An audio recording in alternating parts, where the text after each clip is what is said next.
Hey guys, Jason here from God Worship Media, and we've been hearing this week about Andy Chamberlain's series on 18 surefire ways to kill your worship. And what we want to do this week is take a lot of those ways and just really dive into those. And I don't know if you're like me or not, but I know I read through some of those, and I started to have to kind of get that gut feeling to go, guilty. So I don't know if you read through any of those and had to kind of do a little gut check and look at any of those and say, yep, guilty of that one, guilty of that one, guilty of that one. But what we want to do is we want to take a look at a few of those and just kind of dive into them, starting with number one, and that's playing through too many new songs in any one service.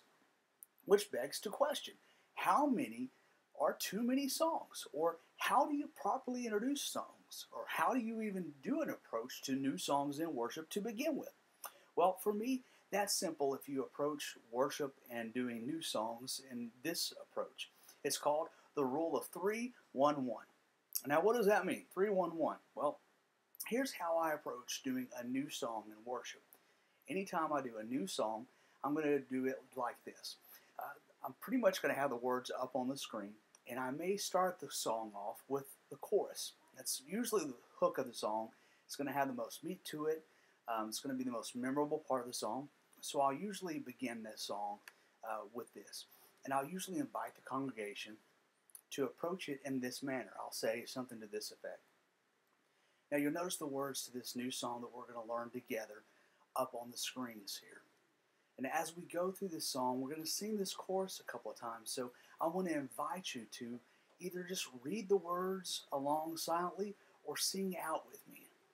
And then I'm going to go through the song and I'm going to sing the chorus with them. I'm going to do that one time, and then I'm going to invite, as I'm singing the chorus and playing along, I'm going to invite them to, let's sing that again.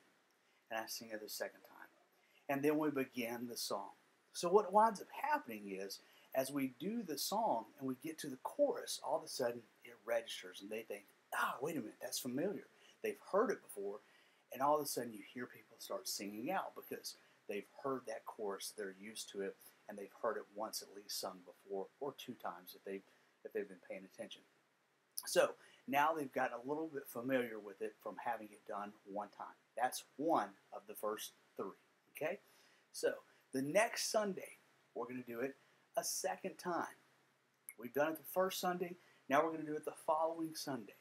So now all of a sudden, we've done a few familiar songs maybe in our set. Now we're going to toss this song back in. And all of a sudden they say, wait a minute, this song's familiar. Yes, we did it last week. So maybe they don't catch on to the verses. Maybe they remember the melody. But all of a sudden that chorus, we're singing strong because we remember it. Now, the next Sunday, here comes our three. We're all of a sudden going to do the song a third time. Now the memorization really starts sinking in, and we're really starting to get teeth to our song. We're really starting to grasp the song. Now, this is what we call 3-1-1. The 3 part comes from doing it 3 Sundays in a row. Now, the 1 part comes from taking the next Sunday off. We're going to give them a break, not overkill. We're not going to do it 4 Sundays in a row, just 3. We're going to give them a break from it for 1 Sunday, and then the next Sunday, we're going to bring it back.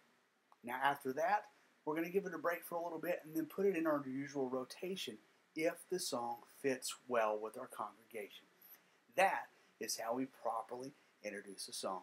Now, sit tight for the rest of the week because we're going to be taking a look at a lot of these other areas that Andy Chamberlain has so adequately put us with 18 ways to effectively kill your worship. And we're going to take a look at those ways point by point and bit by bit. Remember, if you've got any more questions that you want to ask on how you can be better effective as a worship leader or worship pastor, you can send those questions to me at jason@gotworship.net. Until next time, thanks and God bless.